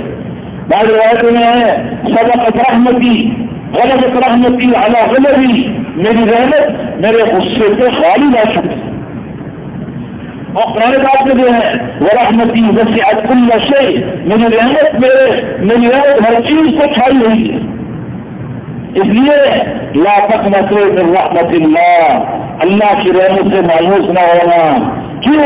اس لیے کہ ان اللہ یغفر الذنوب جميعا، تم نے جتنے بھی کوتاہیاں کی ہیں، غفلت میں گناہ کیے ہیں اور نافرمانیاں کی ہیں، تم اللہ سے سچی توبہ کر لو گے، اپنے گناہوں کی معافی مانگ لو گے اور گناہوں کو چھوڑ دو گے، آئندہ کی زندگی میں تو گناہ نہ کرنے کا عزم کر لو گے اور زندگی کو ٹھیک کر لو گے تو اللہ تعالیٰ فرمائے کہ سارے گناہ معاف کر دو۔ اس لیے کہ انہ هو الغفور الرحیم، غفور اللہ کی صفت ہے، وہ بہت معاف کرنے والا ہے، بہت رحم کرنے والا ہے۔ تو جو اللہ اتنا مہربان ہو اس اللہ سے تعلق نہ بنانا، اس کی ذات میں یقین کر کے زندگی نہ گزارنا، اس کے احکامات کو برا نہ کرنا، یہ اپنے پیروں کو کھلاڑی مارنا ہے، اپنے آپ کو برباد کرنا ہے۔ اس لیے ہر نبی نے سب سے پہلا کام کیا کیا ہے کہ لا الہ الا اللہ یہ دلوں میں ابھر جائے اور یہ دل کی جیون بن جائے کہ ہر وقت نگاہ اللہ کے حکم کی طرف ہو کہ میرا اللہ مجھ سے کیا چاہتا ہے، میری چاہت قربان ہو جائے، میری خواہشات قربان ہو جائے، اللہ کی چاہت پوری ہو جائے، میری برادری کی خواہشات چاہتے قربان ہو جائیں، اللہ کی چاہت پوری ہو جائے۔ میں نے نہ اپنی چاہت کو دیکھنا ہے، نہ اپنے گھر والوں کی چاہتوں کو دیکھنا ہے، نہ اپنی برادری کی رسومات کو دیکھنا ہے، نہ قوم کی رسومات کو دیکھنا ہے، میں نے تو اللہ کی چاہت کو دیکھنا۔ لا الہ الا اللہ، میں اللہ کا بندہ ہوں، میں نے ہر حال میں اللہ کے حکم کو پورا کرنا ہے، تو اللہ کے حکم کو پورا کرنا، اپنے پچھلی زندگی سے توبہ کر لینا، یا اپنا اللہ سے معاملہ ٹھیک کرنا۔ تو لا الہ الا اللہ یہ کلمہ معرفت بھی ہے، کلمہ عقیدت بھی ہے۔ سب سے پہلی دعوت اور سب سے پہلا سبق اور سب سے پہلا مطالبہ اللہ کا اپنے بندے سے یہ ہے کہ میرے ساتھ معاملہ ٹھیک کرو۔ اب اللہ سے اپنا معاملہ ٹھیک کرنے کا طریقہ کیا ہے؟ محمد رسول اللہ، محمد رسول اللہ، سر سے لے کر پاؤں تک، صبح سے لے کے شام تک، زندگی کے تمام شعبوں میں، تمام حالات میں اپنے آپ کو حضرت محمد مصطفیٰ احمد مصطفیٰ دو جہاں کے سردار سید الاولین والآخرین آمنہ کے لال بعد الخدا بزرگ قسم مستمر حضرت محمد صلی اللہ علیہ وسلم کی ایک سنت پر عمل کرنا، آپ کے طریقوں کو اپنانا، آپ کی اتباع کرنا، آپ کے نقش قدم پر چلنا، آپ کو اپنا رہبر سمجھنا اور سارے غیروں کے طریقے، آپ کے طریقوں کے علاوہ جتنے طریقے ہیں دنیا میں وہ سب ہلاکت کی طرف لے جانے والے ہیں، بربادی کی طرف لے جانے والے ہیں، ذلت کے گڑے میں گرانے والے ہیں۔ صرف ایک طریقہ، ایک راستہ حضرت محمد صلی اللہ علیہ وسلم کا ہے جو کامیابی والا ہے، عزتوں سے بھرا ہوا ہے، کامیابیوں سے بھرا ہوا ہے، رحمتوں سے بھرا ہوا ہے، برکتوں سے بھرا ہوا ہے۔ ایسی زندگی آپ لے کر آئے ہیں جو زندگی روشن ہے، منور زندگی ہے، سورج کے روشنی نہیں ہے، جو روشنی حضور اکرم صلی اللہ علیہ وسلم کی مبارک زندگی میں نہیں. ساری دنیا کے مشک اور عنبر میں وہ خوشبو نہیں ہے جو خوشبو حضور اکرم صلی اللہ علیہ وسلم کی مبارک زندگی میں. آپ بہت خوشبودار زندگی لے کر آئے, بہت روشن زندگی لے کر آئے. آپ نے فرمایا درخت تم اگر محجت البیضاء لیلھا کنہارھا, میں تمہیں ایسے صاف اور روشن اور چمکدار راستے پہ چھوڑ کے جا رہا ہوں جس کی رات بھی دن کی طرح روشن ہے. اس کا دن تو روشن ہے, اس کی رات بھی دن کی طرح روشن ہے. ایک ہی خوبصورت زندگی آج لے کر آئے. آپ تو خود کی بڑے خوبصورت تھے, اللہ نے آپ کو کمال بھی دیا, اللہ نے آپ کو کمال بھی دیا, اللہ نے آپ کو منال بھی دیا ہے. اعتبار سے اللہ نے آپ کو کامل بنایا. اتنا خوبصورت اللہ نے آپ کو بنایا تھا, اتنا خوبصورت اللہ نے آپ کو بنایا ہے کہ حضرت یوسف علیہ السلام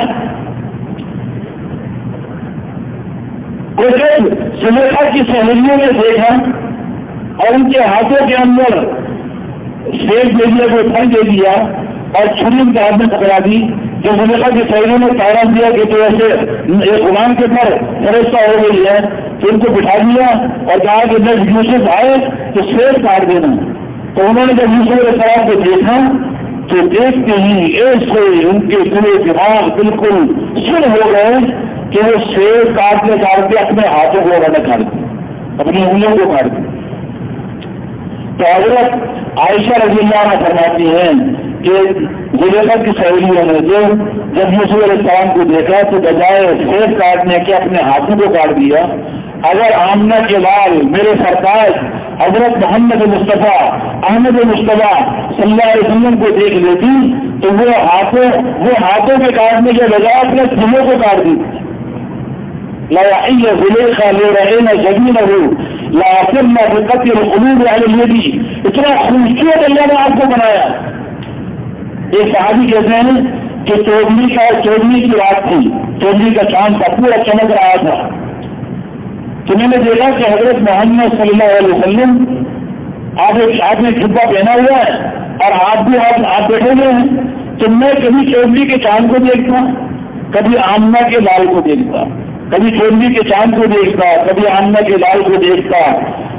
اور بھی یہ فیصلہ کرنا چاہ رہا تھا کہ چودھری کا چاند والا کی خوبصورت ہے یا آمنہ کا لال حضرت محمد مصطفیٰ صلی اللہ علیہ وسلم وہ زیادہ خوبصورت ہیں. آخر میرے دن نے فیصلہ کیا کہ چودھری کا چاند آمنہ کے لال کے مقابلے میں اس کی کوئی حیثیت نہیں ہے. حضرت محمد صلی اللہ علیہ وسلم چودھری کے چاند سے بھی زیادہ خوبصورت. وأحسن منك لم تر قط عيني وأجمل منك لم تلد النساء خلقت مبرأ من كل عيب كأنك قد خلقت كما تشاء.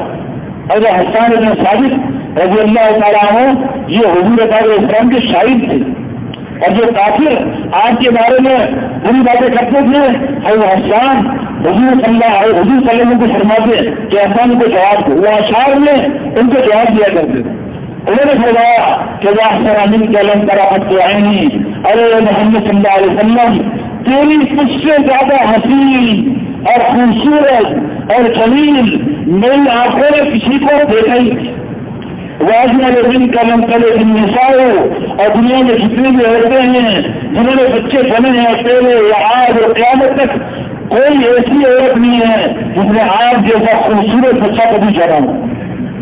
خلقت مبرأ من كل عيب, آپ کو تمام عیوب سے مبرأ اور پاک کر کے پیدا کیا گیا. اور ایسا لگتا ہے کہ کأنك قد خلقت كما تشاء, ایسا معلوم ہوتا ہے گویا کہ آپ کو ایسے پیدا کیا گیا ہے جیسے آپ خود چاہتے تھے. اتنا خوبصورت اللہ نے آپ کو بنایا, ایسے لذات آپ کو وائد کیے کہ ہم تصور بھی نہیں کر سکتے.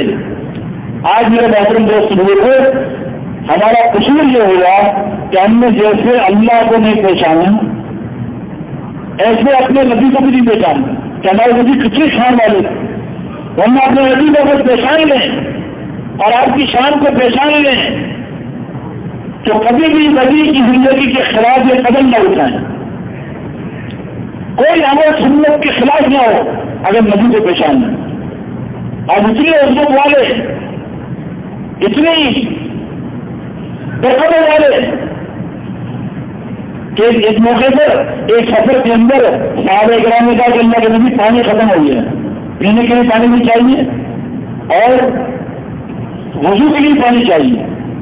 تو ایک برتن لایا گیا, ایک پیالہ چھوٹا تھا, اس میں آپ نے اپنا ہاتھ ڈالنا تھا تو ہاتھ بھی اندر نہیں لایا تھا.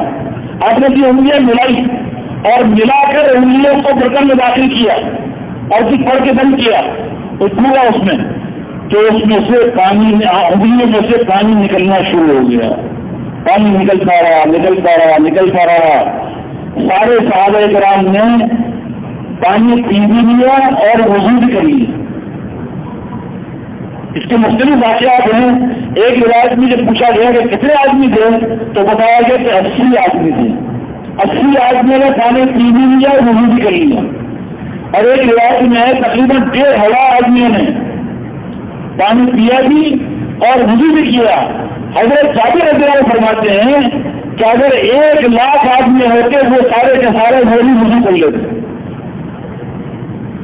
ایسے وضو سے پانی کے چشمے بھوٹے شروع ہوئے. اور علماء کرام فرماتے ہیں کہ جو پانی حضور اکرم صلی اللہ علیہ وسلم کی انگلیوں سے نکلا ہے یہ پانی زمزم سے بھی زیادہ اللہ کی یہاں قیمتی ہے, کیونکہ حضور علیہ السلام کی انگلیوں سے نکلا ہے. اس لیے برکت والے ہمارے نبی آج ان کی سنت اپنی زندگی اور مسلمان فدا کر رہا ہے. کھانے میں, پینے میں, لباس میں, شادی میں, غمی میں. اس لیے اس والے نبی کے بارے میں لوگ فرما رہے ہیں لقد جاءکم رسول من انفسکم, ارے اے انسانوں تمہارے پاس جو میرا پیغمبر آیا ہے حضرت محمد صلی اللہ علیہ وسلم جو تمہارے پاس آیا تم میں سے آیا ہے. تمہاری طرح وہ بھی انسان ہے لیکن وہ اتنا تمہارے اوپر مہربان ہے کہ عزیز علیہ ما عنتم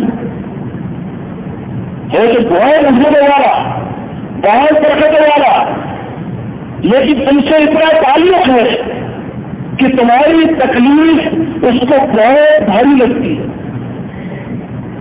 حضور صلی اللہ علیہ وسلم امت کی تکلیف کو دیکھ نہیں سکتی تھی, اس لیے آپ ہمیشہ امت کے لیے آسانیاں پیدا کرتے کہ امت کے لیے کوئی پریشانی نہ ہو, میری امت کسی طرح سے پریشان نہ ہو. یہ واقعہ تو مشہور ہے نا, نماز جو حکم ملا آپ کو معراج پر تو کتنی نمازیں کرنی تھی؟ 50 نمازیں. راستے میں آپ تو بڑا نماز لے کے آ رہے تھے, راستے میں حضرت موسیٰ علیہ السلام ملے کہا کہ کتنی نمازیں آپ کو ملے گا؟ 50. کا میری امت تو 2 نہیں پڑھ سکی, آپ کی امت 50 میں سے پڑے گی, کم کروائیے. تو کم کراتے کتنے ہو گئی؟ امت کی پریشانی کی وجہ سے کہ میں پریشان ہو جائے گی, چلو اس کی نمازیں کم کرا دوں, 50 نمازوں سے 5 نمازیں کرا دوں. اور آج دیکھو نا 5 نمازیں کتنے پڑھ رہے ہیں مسلمان؟ 5 نمازیں ہیں نا, اور 5 نمازیں پڑھنے والے مسلمان کتنے ہیں؟ کئی 10%, کئی 15%, کئی 20%, 70-80% مسلمان کے نماز یہ 5 نمازوں کی بات ہوتی. اور اگر وہ 50 پوری ہو جاتی, اگر 50 نمازیں ایک چھوٹی جنگیں پڑھنی ہوتی تو بتاؤ پھر کیا ہوتا؟ تو حضور صلی اللہ علیہ وسلم عزیز علیہ ما عنتم, جو تمہیں تکلیف پہنچتی ہے اللہ کے نبی پر وہ بہت بھاری گزرتی. ایک روایت میں آتا آپ نے فرمایا کہ اگر مجھے اپنی امت کی مشقت کا خطرہ نہ ہوتا تو میں مسواک کرنے کو فرض قرار کروا لیتا. مسواک سنت ہے, فرض نہیں ہے. امت کو مشقت سے بچانے کے لیے مسواک کو فرض نہیں کرایا گیا.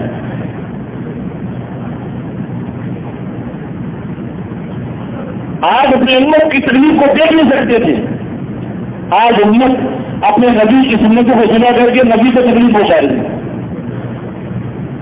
عزیز علیہ ما عنتم حریص علیکم, فرمایا کہ یہ نبی یہ تمہارے نفع کا بہت حریص ہے, بیچارے تمہیں فائدہ پہنچے.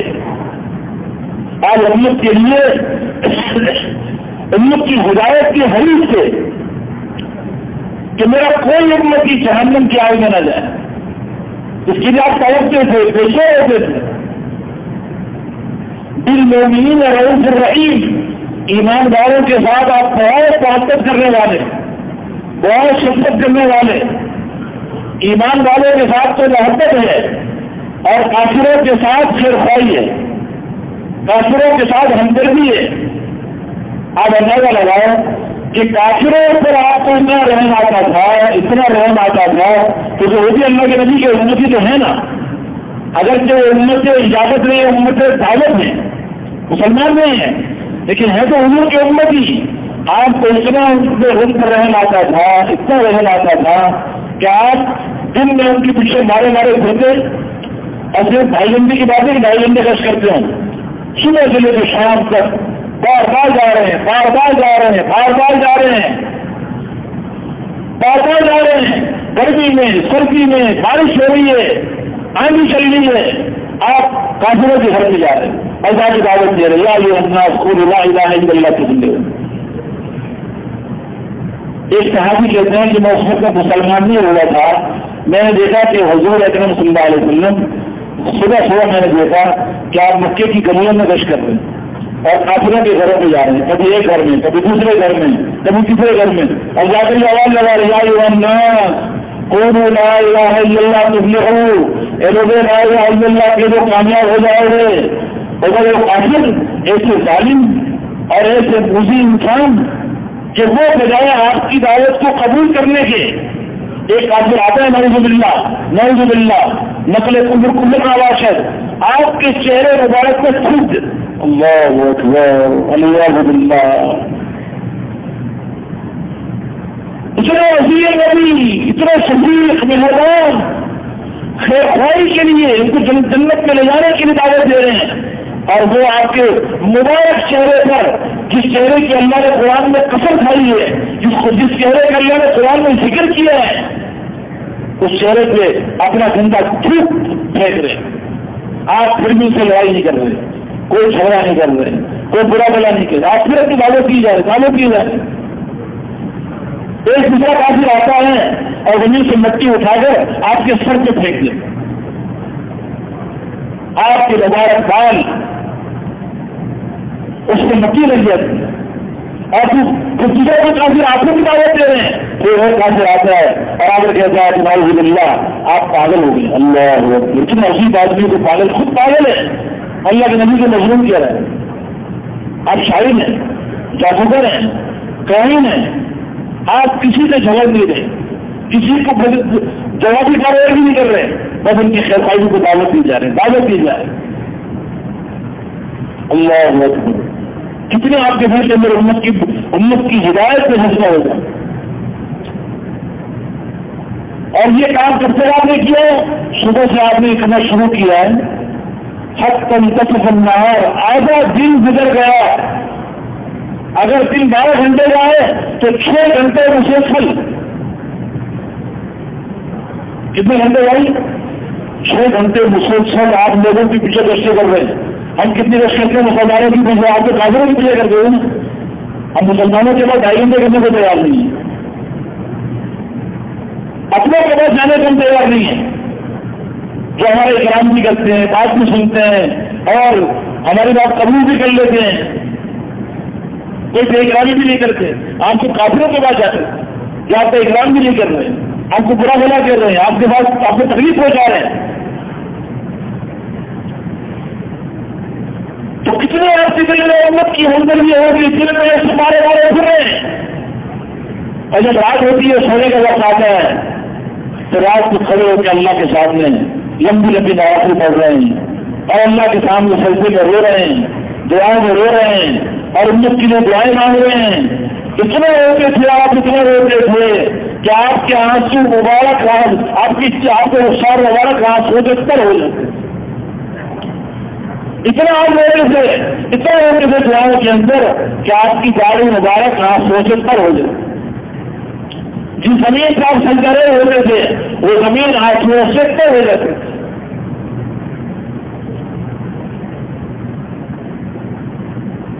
اتنا امت کے لیے پیشے کہ اللہ تعالیٰ کو بھی رہنا آ گیا اور اللہ تعالیٰ قرآن پاک میں آیت نازل کر رہے ہیں کہ وہ نبی فلعلک باخع نفسک علی آثارہم ان لم یؤمنوا بہذا الحدیث اسفا فلا تذهب نفسک علیہم حسرات ان علیک الا البلاغ۔ اے میرے نبی، کیا ان لوگوں کے ایمان نہ لانے کی وجہ کے غم میں آپ اپنے آپ کو ہلاک کر ڈالیں گے؟ ایسا نہ ہو کہ ان کافروں پر افسوس کرتے کرتے آہیں بھرتے بھرتے آپ کی چاند میں نکل جائے۔ آج جن میں بات کو پہنچانا ہے، ہدایت تو ہمارے ہاتھ میں ہے، آپ کو دانا بنا کے نہیں بھیجا گیا۔ آپ کی ذمہ یہ نہیں کہ ان کو ہدایت آپ دیں گے، ہدایت تو ہم دینے والے ہیں۔ اللہ کو بھی رہنے والی اپنے نبی پر کہ وہ نبی کہیں ان کی ہدایت کی طاقت میں جان نہ چلی جائے۔ اب میرے محترم دوست بزرگوں، اس عظیم نبی کو نہ پہچاننا یہ کتنی بڑی بے وفائی کی بات ہے۔ جو نبی ہمیں کسی حال میں نہیں بھولے، کسی دن نہیں بھولے، کسی نماز میں نہیں بھولے۔ اور عائشہ رضی اللہ تعالیٰ عنہا نے حضور اللہ علیہ السلام کو دیکھا کہ بہت خوش معلوم ہو رہے ہیں، تو دل میں چاہت لگا رہی کہ اپنے اللہ کے نبی نے دعا کرا لیں۔ تو کہا کہ اللہ کے نبی آپ نے دعا کر دی۔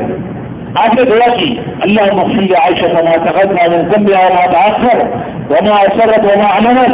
اے اللہ عائشہ کے سارے گناہ معاف فرما، اگلے پچھلے اعلانیہ چپکے کیے ہوئے۔ حالانکہ عائشہ نے کیا گناہ کیے تھے، لیکن بس اللہ کے لیے اللہ کے سامنے ہر ایک معافی مانگتے رہتا ہے۔ تو عائشہ رضی اللہ عنہا اتنے خوش ہوئی کہ اللہ کے نبی نے میری مغفرت کی دعا کر دی ہے۔ خوشی میں لوگ کو ہونے لگے اور ان کا چہرہ حضور علیہ السلام کی جھولی میں گرنے لگا، گود میں گرنے لگا۔ آپ نے فرمایا کہ عائشہ میں نے تیری دعا کر دی ہے، تو دعا کی وجہ سے تم خوش ہو رہی ہو؟ ہاں، اللہ کے نبی دو جہاں کے سردار کے لیے دعا کرنے میں کیوں خوش نہ ہوں؟ آپ نے فرمایا کہ عائشہ یہ دعا میرے دل کی عاشقی ہے، یہ دعا میں اپنی امت کے لیے ہر نماز میں کرتا ہوں، ہر نماز میں آج امت کے لیے دعا کرتے تھے۔ اگر سب نماز میں بڑھا دی جائے تو 5 فرض نمازیں ہیں جن میں 5 مرتبہ آج امت کے لیے دعا کرتے ہیں کہ اللہ میری امت کے سارے گناہ معاف فرما، اگلے گناہ پچھلے گناہ جو اعلانیہ کیا ہوں چھپ کر کے۔ کسی کے امت کو نہیں بھولے۔ حج کے موقع آئے ہیں، سب سے اہم ترین دن ایک ہی حج آپ نے کیا ہے، اور حج کا رکن ہے وہ خود عرفہ، جس میں اللہ تعالیٰ دعائیں قبول کرتے ہیں۔ بارش کے قطروں کے برابر، ریت کے حضرات کے برابر بھی گناہ کو اللہ معاف کرتے ہیں۔ اللہ کی رحمت بارش کے قطروں کے برابر رکھتی ہے۔ زندگی میں ایک مرتبہ موقع آیا ہے، آپ نے ایک ہی حج کیا، وہی آپ کا پہلا حج، وہی آخری حج، وہی حجۃ الوداع ہے، اور اس میں آپ نے زوال کے فوری بعد زور کی نماز جماعت کرائی، اور پھر اس کے بعد جو عصر کی نماز جمع کی، 2 نماز ایسا پڑھی جاتی ہے وہاں پر امام سے جمع کرائے۔ اس کے بعد آپ جبل رحمت پر عرفات کے میدان میں جبل رحمت سے تشریف لے گئے اور اپنی اونٹی پہ آج سوار تھے، اور سب گرمی کا زمانہ ہے، اپریل کا مہینہ، بہت تیز گرمی، اور تقریباً مغرب تک غروب تک 4 ساڑھے 4 5 گھنٹے کا وقفہ ہے۔ آپ سے ایک ہی دعا ملتی ہے، نہ اپنے بچوں کے لیے دعا کی، نہ اپنے خاندان کے لیے دعا کی، نہ اپنے رشتے داروں کے لیے دعا مانگی، نہ اپنے نوازوں کے لیے دعا مانگی۔ کس کے لیے دعا مانگ رہے؟ امت کے لیے۔ اللہم اغفر لامتی، اللہم اغفر لامتی، اللہم اغفر لامتی، اللہم اغفر لامتی۔ آپ بتاؤ 5 گھنٹے تک امت کی مغفرت کی دعا مانگنا یہ کوئی آسان بات ہے؟ کوئی ماں باپ اپنے اولاد کے لیے بھی دعا نہیں مانگتے ہوں گے، اپنے رشتہ داروں کے لیے کوئی دعا نہیں مانگتا۔ آپ کو اپنی امت سے، ماں باپ کا جتنا اولاد سے تعلق ہوتا ہے اس سے زیادہ تعلق آپ کو اپنے امت سے تھا۔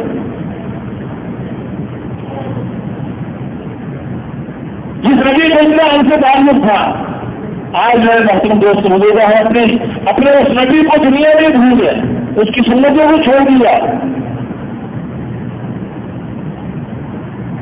اور دنیا بھی کیا تو آپ کو قیامت کی دن میں امت نہیں بولیں گے، سارے نبی نفسی نفسی کر رہے ہوں گے اور حضور پاک علیہ السلام امتی امتی کر رہے ہوں۔ دنیا سے جا رہے ہیں سبھی امت کو یاد رکھا، آخری وصیت امت کو کر کے گئے ہیں، فلاح ولا ملکت ایمانکم، اے میرے امتیوں نماز کا اہتمام کرنا، اپنے ماں باپ کا خیال رکھنا۔ اور نے کہا فرماتے ہیں کہ نماز سے مراد جو ہے کہ سارے حقوق اللہ ہیں، اور ماں باپ سے مراد ولا ملکت ایمانکم سے مراد حقوق العباد ہیں۔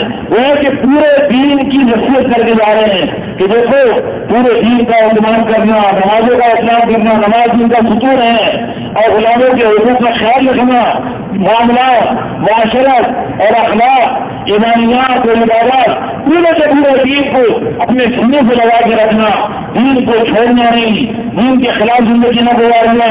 یہ کامیابی کا راز اسی میں ہے، دنیا اور آخرت کی عزت اسی میں ہے، دنیا اور آخرت کی کامیابیاں اسی میں ہیں، اسی میں دنیا بنے گی اور آخرت بنے گی۔ آپ چاہتے وہی امت کو یہی وصیت کر کے دیں۔ اس لیے میرے محترم دوست بزرگوں، دوسرا جو ہمیں مطالبہ ہے وہ ہے محمد الرسول اللہ، کہ اپنے سر سے لے کے پیر سے اپنے آپ کو حضرت محمد صلی اللہ علیہ وسلم کی رنگ میں رنگ لینا، آپ کی سنتوں کو اپنی سینے سے لگا لینا۔ آپ اسی مبارک زندگی لے کر آئے ہیں کہ یہ زندگی سب کے لیے آسان ہے، غریبوں کے لیے بھی آپ کی اتباع کرنا آسان، مالداروں کے لیے آپ کی اتباع کرنا آسان،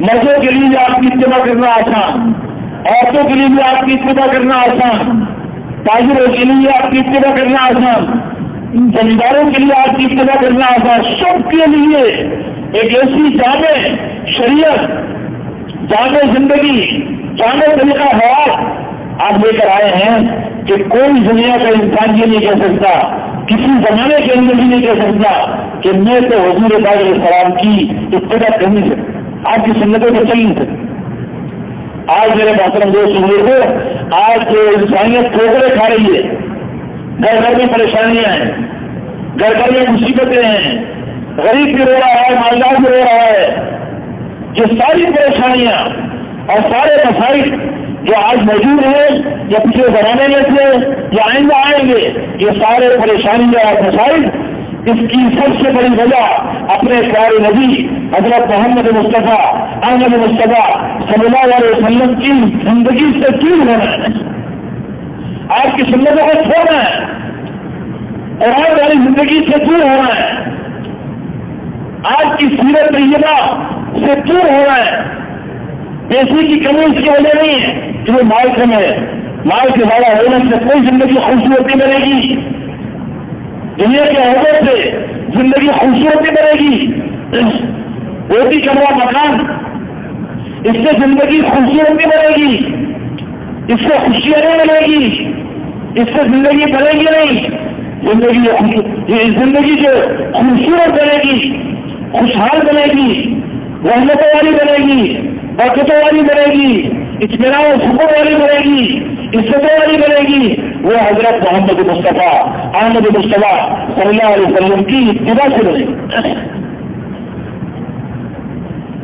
اس لیے میرے محترم دوست بزرگوں، خود بھی اپنے آپ کو حضور پاک علیہ السلام کا تابعدار بنانا اور ساری امت کو اس کو لانے کی محنت کرنا، اللہ کے احکامات کو خود بھی آنا اور خود اللہ کے احکامات پہ لانا، خود بھی اللہ سے جڑنا، اللہ کو راضی کرنا، ہر ایک کو اللہ سے جوڑنے کی محنت کرنا، اللہ کے رضا کے لیے تیار کرنا، خود بھی حضور اکرم صلی اللہ علیہ وسلم سے جڑنا، آپ کی زندگی کو اختیار کرنا اور ساری انسانیت کو حضور پاک علیہ السلام والی زندگی پر لانا اور پورے دین کو اپنی زندگی میں لے کے آنا، ایمانیات میں، عبادات میں، معاملات میں، لین دین، کاروبار، معاملات کے اندر بھی اور معاشرت، رہن سہن، کھانا پینا، لباس، شادی غنی، ساری زندگی حضور اکرم صلی اللہ علیہ وسلم کے مبارک طریقے پر اپنانا، اپنے اخلاق کو بھی خوبصورت بنانا، حضور پاک علیہ السلام والے خوبصورت اخلاق اختیار کرنا، اپنے نرمی، توازو، عاجزی، ہر مسلمان کا اکرام کرنا، ہر ایک کو اپنے سے بہتر سمجھنا، ہر ایک کی خوبیوں کو دیکھنا، اور ہر ایک کے سامنے، ہر مسلمان کے سامنے کچھ جانا، اور ہر انسان کے ساتھ اچھے اخلاق سے پیش آنا، ہر ایک کے حقوق کو ادا کرنا، ہر ایک کو راحت پہنچانا، کسی کو تکلیف نہ پہنچانا، خود بھی مبارک اخلاق کو اختیار کرنا اور ساری انسانیت کو حضور والے مبارک اخلاق کو لے کر آنا، اخلاص اور للہیت کو اپنا مزاج بنانا، ہر عمل اللہ کی رضا کے لیے کرنا، اور خود غرضی اور عصبیت اور دکھلاوا اور ریاکاری ان سے اپنے آپ کو بچانا، اور ساری امت کو اس سے بچانے کی محنت کرنا، اور جہالت والی زندگی سے نکل کر قرآن و حدیث والے علم والی زندگی کو اختیار کرنا، قرآن و حدیث والے علم کے ملک اپنے سینے میں لینا، اور علم کے بعد جا کر 24 زندگی کو سیکھنا، اور ہر حال میں اللہ کو یاد رکھنا، اللہ کو یاد کرنا، اللہ کو ہر حال میں اللہ کا دھیان اور اس کی بارشت کا نور ہر وقت دلوں کے اندر ہو، زبان بھی اللہ کے ذکر میں مشغول ہو، دل بھی اللہ کی یاد میں مشغول ہو، اور ہر انسان کو اللہ کے ذکر کرنے کو تیار کرنا، اور پھر ان سارے اعمال کو خود بھی ان کا مزاج بنانا، اور ان کی بش کرنا، ان کی حقیقت کو حاصل کرنا، اور اپنے محلے میں، اپنے شہر میں، اپنے ملک میں اور پوری دنیا کے اندر گلی گلی دنیا میں پھرنا، قریہ بقریہ، شہر میں شہر، ملک و ملک اور اقلیم و یقین پوری دنیا میں انہیں اعمال کو لے کر، اسی مبارک زندگی کو لے کر ساری دنیا میں پھرنا، اور ساری انسانیت کو اس کو لانے کی محنت کرنا، اس کے لیے اپنی جانیں قربان کرنا، اپنا مال قربان کرنا، یہ ہمارا کام ہے، یہ ہے تأمرون بالمعروف وتنہون عن المنکر، یہ ہے وہ خوبصورت کام، یہ ہے کرنے والے کا ہیرا، یہ ہے کار نبوت جس پر اللہ انسانیت کو ہدایت دیتے ہیں، ہدایت کی فضا بنتی ہے، ہدایت کا ماحول بنتا ہے۔ اللہ تعالیٰ نے اب یہ کام اور یہ ذمہ داری یہ اس امت کو اللہ نے عطا فرمائی ہے، اس امت کا ایک فرد وہ ساری دنیا کے انسانوں کی ہدایت کی محنت اور فکر کرنے کا ذمہ دار ہے، اور پوری کی پوری امت ایک فرد کی ہدایت کی محنت اور فکر کرنے کی ذمہ دار ہے۔ اللہ نے ہمیں اس کے لیے دنیا میں بھیجا ہے، اس کے لیے ہمیں اللہ نے چنا ہے، ہمارا چناؤ ہوا ہے، ہمارا انتخاب ہوا ہے، اس پوری امت کا انتخاب اس کے لیے کیا گیا ہے۔ صحابہ کرام رضی اللہ تعالیٰ عنہ اجمعین بڑے عقلمند تھے، بہت سمجھدار تھے، انہوں نے حضور اکرم صلی اللہ علیہ وسلم کی صحبت کی برکت سے اس ذمہ داری کو اپنے سینے سے لگایا، اور اس ذمہ داری کو لے کر ساری دنیا میں اللہ کو پیغام پہنچانے کے لیے چلے۔ حضرت اللہ کے محلے میں 1,24,000 صحابہ کرام موجود ہیں، اور حضور پاک علیہ السلام نے جو ذمہ داری کو منتقل کیا ہے تو صحابہ کرام حج کے مناسک ادا کرنے کے بعد دنیا کے مختلف ممالک کی طرف انہوں نے رخ کیا ہے، اور اللہ کے پیغام کو پہنچانے کے لیے نکل گئے۔ ظاہری اسباب نہیں ہے، کوئی پیدل کسی سفر شروع کر دیا، کسی نے گھوڑے پر، کسی نے خچر لگا، کسی نے اونٹ پر، جو میسر تھا اللہ کا پیغام پہنچانے نکل گئے، یہاں تک کہ اللہ کا پیغام پہنچاتے جہاں پر ان کی موت کا وقت آ گیا، وہیں کی زمین کو اپنا اسی زمین میں سوکھتے اور وہیں ان کی قبریں کرتے۔ صحابہ کرام ہماری طرح وہ بھی انسان تھے، ان کے بھی بچے تھے، ان کے بھی ساتھ سارے تقاضے لگے ہوئے تھے، ضروریات ملی ہوئی تھی، لیکن انہوں نے اپنی ضروریات کو مؤخر کیا،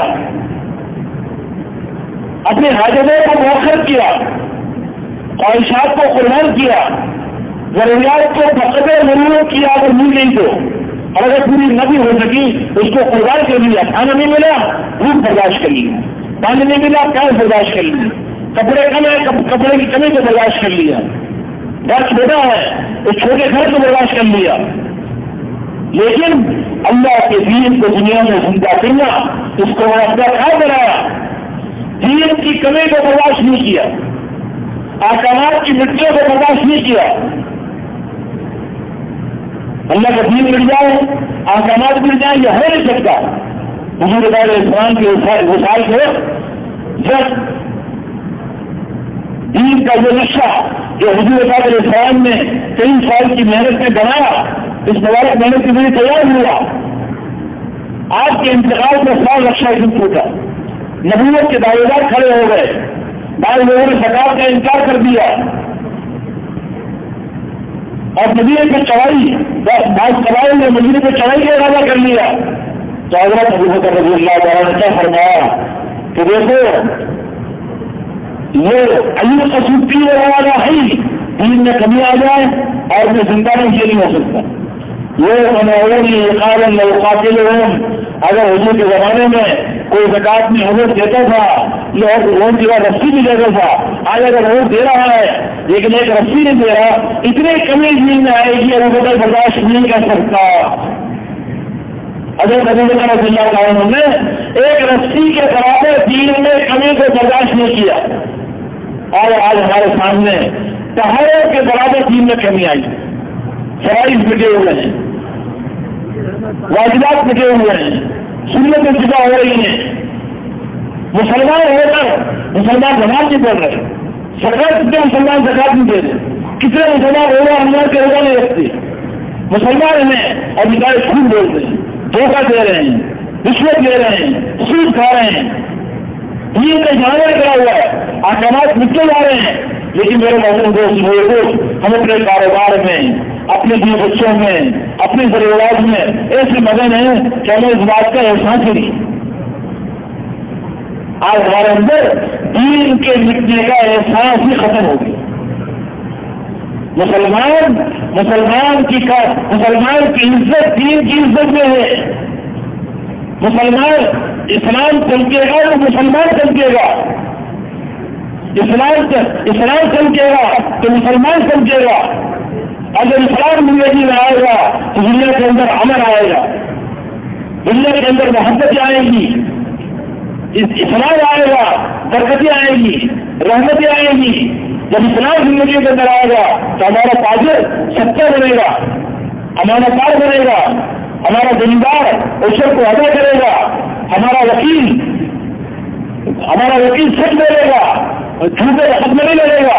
جب اسلام زندگی کے اندر آئے گا تو جب ہمارے دیانتدار کریں گے، ان کے فیصلے صحیح ہوں گے، اور ہمارے مزدور بھی ہمارے مزدور امانت دار کریں گے، اور ایک بہترین معاشرہ، ایک پاکیزہ معاشرہ وجود میں آئے گا، نوجوانوں میں اطاعت سے زندہ آئے گا، دین پہ جانے والے میں جمع پیدا ہوگا، عورتوں کے اندر حیا آئے گی، اور میرے محترم بزرگوں پوری کی پورا معاشرہ، میرا معاشرہ پاکیزہ بن جائے گا۔ اور دین آئے گا دین کی محنت سے، دین کے لیے قربانیاں دینے سے، اور یہ قربانیاں یہ ہمارے دل میں ہے، اللہ نے ہمیں اس کے لیے پیدا کیا ہے، اس کے لیے اللہ نے بھیجا ہے، ہمیں چنا ہے۔ آج ہم اپنا اثر سبق ہی بھول گئے، اس لیے کہ دنیا اور دنیا کی ظاہری زیر و زینت، یہاں کا سونا اور چاندی، اور یہاں کی ہیرے اور جواہرات، اور یہاں کا آرام، یہاں کے اچھے اچھے مکانات، اور یہاں کے اچھی اچھی سواریاں، آج اس دنیا کی چیزوں نے ہمارے دلوں پر پنجے گاڑ دیے، اور آخرت ہمارے سامنے سے چھپا دی۔ وہ ملت جس کے شوق میں صحابہ اکرام پوری کی پوری چار دیا کرتے تھے، آج وہ جنت ہمارے سامنے جاڑ گئی۔ اللہ کے نبی فرما رہے ہیں کن اور جو ہے کار میں سما ہوگا، آگے فرمایا صحابہ اکرام کو، ارے بڑے اٹھو اسی جنت کی طرف جس کی چوڑائی آسمان زمین کی طرح ہے۔ جنت اس کی چوڑائی آسمان زمین کی طرح ہے، اور چوڑائی کا اللہ بتایا، لمبائی کا نہیں بتایا، چوڑائی اتنی ہوگی تو لمبائی کتنی ہوگی۔ تو صحابی رضی اللہ تعالیٰ عنہ جن کا نام ہے عمیر ابن حرام رضی اللہ تعالیٰ، وہ کہنے لگے اللہ کے نبی جنت عرضها كعرض السماء والارض، اتنی بڑی جنت جس کی چوڑائی آسمان زمین کے برابر ہے۔ اب لگا کہ ہاں اتنی بڑی جنت، اتنی بڑی جنت، وہ کہنے لگے بخن بخن وہوا وہوا، آپ نے کہا اچھا یہ وعدہ کیوں کر رہے بھائی؟ کہا کہ اللہ کے نبی میں تو اس لیے یہ وعدہ کر رہا ہوں کہ میرا اپنی چاہ رہا ہے کہ میں اپنی جنت میں چلا جاؤں. آج ہونا ہے کہ ہاں تم جنت میں جاؤ گی. کبھی کیا تھیلی کی چھوٹی تھیلی ہوگی, تھوڑی سی کھجور رکھی تھی, اس کا کتنے کی 4 5 6 کتنی کھجوریں ہوں گی اس کے اندر, کیونکہ آدمی کو ایک ایک من کھجور چلا لے کے نہیں سکتا. تھوڑی سی کھجور تھی, اب وہ کھجور نکالی اور اس کو کھانے لگی. ابھی 2-3 کھجور ایسے کھجوریں کھائی تھی, کھاتے کھاتے ایک دم خیال آیا کہ نہیں ہمارا حجیب و حد آپ کو تلارات نہیں انها حیات طویلہ, یہ کھجوریں میں کھاتا رہا ہوں, یہ کھجوریں پتہ نہیں کب جا کے ختم ہوں گی, یہ تو بہت لمبی زندگی ہے, اتنا انتظار کرنا اتنی بڑی جنت کی جانے ہے. تو فوراً میں ساری کھجوروں والی تھیلی پھینکی اور قسمت کے مجموعے میں گھس گئے اور لڑتے رہے اللہ کے کندھے سے بلند کرنے کے لیے, یہاں تک کہ شہید ہو گئے. آگے چلا لگانا مشکل, چائے لگانا مشکل, 7 میں لگانا مشکل, روزانہ کے 2.5 گھنٹے لگانا مشکل, مشورے بیٹھنا مشکل, ہفتے کے 2 گز کرنا مشکل, مہینے کے 3 دن مشکل. کیوں؟ اس نے کہا ہمارے سامنے دنیا اور سامنے علاج کے لیے نہ چلے کا مسئلہ, نہ 4 مہینے کا مسئلہ, نہ 7 مہینے کا مسئلہ, بلکہ پوری زندگی لگانے کے لیے تیار. کیوں؟ اس نے کہا آخرت سامنے, آخرت سامنے, آخرت کے سامنے ہوگی تو دنیا سے بے رحمتی پیدا ہو جائے گی اور آخرت کی رحمت پیدا ہو جائے گی. دنیا کے گاڑی بچی کے مکانات سے دل اڑ جائیں گے, جنت کے سونے اور چاندی کے مکانات کی طرف دل للچائیں گے. ایسے مکانات لگن تم من ذهب لگن تم من فضہ ملاک اور مسک حسدا اور نور, اس کی ایک ہی سونے کی ایک ہی چاندی کی, اس کے دارا مشک کا, اس کی کنکریاں موتی کی اور اس کی گھاس زعفران کی بنی ہوئی ہوگی. ایسے بہترین محلات اللہ تعالیٰ کا فرمائیں گے کہ اللہ کے لیے اللہ کو راضی کرنے والی زندگی اختیار کرے گا, اس زندگی کو دنیا میں عام کرنے کی محنت کرے گا. اللہ ایسے بہترین محلات میں اللہ داخل کرے گا. پھر دنیا کے کھانے قربان کیے جنت کے پرندوں کے گوشت اللہ چلائے گا. یہ پرندے خود اڑتے ہوتے آئیں گے اور پروں کو اوپر کریں گے اور جنتی ان کے گوشت کو کھائے گا اور دنیا کی زندگی ہوگی, جتنا کھانا چاہے کھاتا چلا جائے گا. بہترین قسم کے کھانے اللہ کھلائے گا, بہترین قسم کے پھل اللہ کھلائے گا. امثال القلال والقلع, اتنے بڑے بڑے پھل جو بڑے بڑے مٹکوں کی طرح, بڑے بڑے ڈول کی طرح, احمد والعسل جو شہد موادی تھے اور دوسرا سفید اور مکہ سے نرم, جن کے اندر کوئی گٹھلی نہیں ہوگی, کوئی کانٹا نہیں ہوگا. ریشم کے لباس اللہ پہنائے گا اور ایسا ریشم جو اون سے تیار نہیں کیا گیا. دنیا میں کیا ہوتا ہے, پہلے جو ہے وہ اون تیار ہوتی ہے, پھٹی تیار ہوتی ہے, اس سے اٹھایا بنے گا, اس سے کپڑا بنے گا, پھر وہ کپڑے میں رنگ ہوگا, اس کے اندر پتہ نہیں کتنا کام کیا جائے گا, پھر وہ کپڑا کٹے گا اور پھر گرمی سلے گا. اور جنت میں اللہ نے ایسا نظام بنایا ہے کہ یہ جنت کو سجا رہے يخرج من اعلاه القمر ومن اسفلها خيل من ذهب مسرجا منجمہ من در وياقوت. جنت میں ایک درخت ہے جس کے اوپر سے جنتیوں کے بڑے بنائے چھوڑے نکلیں گے, بڑے بنائے چھوڑے, جس زمانے سے بھی چاہے گا, جو دینا چاہے گا بڑے بنائے اس کے سائز کے مطابق, اور ایک لباس پہننا چاہے, 2 پہننا چاہے, 10 پہننا چاہے, جتنے کپڑے پہن لے اس کا کوئی وزن نہیں ہوگا. جنت کی ہوں 70 جوڑے پہنی ہوگی اور کوئی اس کا وزن نہیں ہوگا. آج ایک کپڑے پہنتے نا گرمی کے اندر وہ کوئی بھاری لگتا ہے, جتنے کپڑے پہننا چاہے. اور جنت کے جو جنت کے کپڑے پہنیں گے وہ ایسے کپڑے ہوں گے کہ لا تبلا سواب ہوں گے.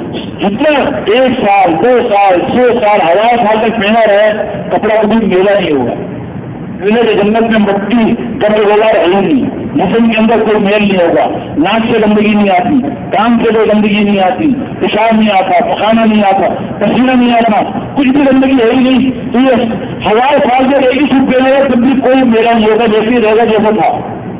لیکن کیوں یہ جانا ہوگا, وہاں تو بدلتا رہے گا, صبح شام بدلے گا, بتائیے کتنے بدلے گا, وہ تو خواہشات پورا کرنے کی جگہ ہے. تو ریشم کے لباس اللہ پہنائے گا اور میرے محترم دوست لوگوں، اللہ تعالیٰ بہترین قسم کی نعمت عطا فرمائے گا اور جنت کی حوروں سے اللہ نکاح کرے گا جن کی تعریف اللہ اپنے قرآن میں کر رہا ہے۔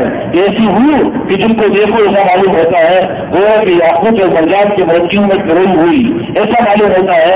ایسی میں ہو رہے ہیں جیسے چھپے ہوئے انڈوں کی طرح، چھپے ہوئے انڈوں کی طرح ان کی نگاہیں خالد کے علاوہ کسی کو نہیں دیکھیں گی، ان کے خالد ان کے علاوہ کسی کو نہیں دیکھیں گے، موٹی موٹی آنکھوں والی اور وہ حیرت میں ڈال دینے والی حور سے کہا جاتا ہے جس کو دیکھ کر انسان کی آنکھیں حیرت میں پڑ جائیں۔ جنت کی حور کے چہرے کو دیکھے گا، اس کے چہرے میں اپنا چہرہ شیشے سے ذرا صاف نظر آئے گا، دوبارہ دیکھے گا جنت کی حور کو لینے جا رہا ہے اس کے چہرے کو، لیکن اس کے چہرے میں اپنا چہرہ دیکھتا رہے گا۔ تو شیشے کے آگے آپ کھڑے ہو جائے تو شیشے کو دیکھتے ہو کہ اپنے آپ کو دیکھتے ہو؟ شیشے کو دیکھتے ہو، اپنے آپ کو دیکھتی ہوں تو جب اس کے رخسار میں اپنا چہرہ شیشے دوارا صاف نظر آئے گا۔ جنت میں شیشے کی بھی ضرورت نہیں، اپنے حور کو دیکھ لے گا، اس میں اپنا چہرہ دیکھنے جائے دیکھنے، اس میں اپنے چہرہ دیکھتا رہے گا۔ لملا آسما ریحا، اگر یہ جنت کی حور آسمان دنیا میں جھانک لے تو زمین سے لے کے آسمان تک، سورج سے مشرق سے لے کے مغرب تک، شمال سے لے کے جنوب تک سارا جہان خوشبو سے معطر ہو جائے، اور اگر یہ دنیا میں جھانک لے تو سارا جہان روشن ہو جائے، جیسے سورج کے نکلنے کے بعد سارے کی ساری چیزیں ختم ہو جاتی ہیں، ایسے اس کے جھانکنے سے پورا جہان روشن ہو جائے گا۔ اور اگر یہ جنت کی حور دنیا میں ظاہر ہو جائے، ایک ذرا سی جھانک لے تو ساری دنیا کے کافر، ساری دنیا کے ملحد، ساری دنیا کے سہریے، ساری دنیا کے بے ایمان بغیر کسی کی تبلیغ کے، بغیر کسی کی دعوت کے اللہ پر ایمان لے آئے ہیں کہ جو اللہ جس اللہ نے ایسی حور بنائی ہے وہ واقعی وہ اللہ ہے، وہی اللہ ہے۔ اور اس سے بڑی نعمت، اس سے بڑی نعمت کیا ہوگی؟ جنتیوں سے اللہ تعالیٰ ہم کلام ہوگا، جنتیوں سے اللہ تعالیٰ ہم کلام ہوگا۔ اللہ تعالیٰ فرما رہے جنت والے کہیں گے لگتے اللہ ہم حاضر ہیں، ہماری سعادت ہے اور خیر ساری تیرے پاس ہے۔ اللہ تعالیٰ فرمائیں گے کہ میرے بندے کیا تم اس سے راضی ہو؟ اللہ تعالیٰ فرمائیں، بندے کہیں گے کہ اللہ، جنت کہیں گے کہ اس کا سے کیوں راضی نہ ہو؟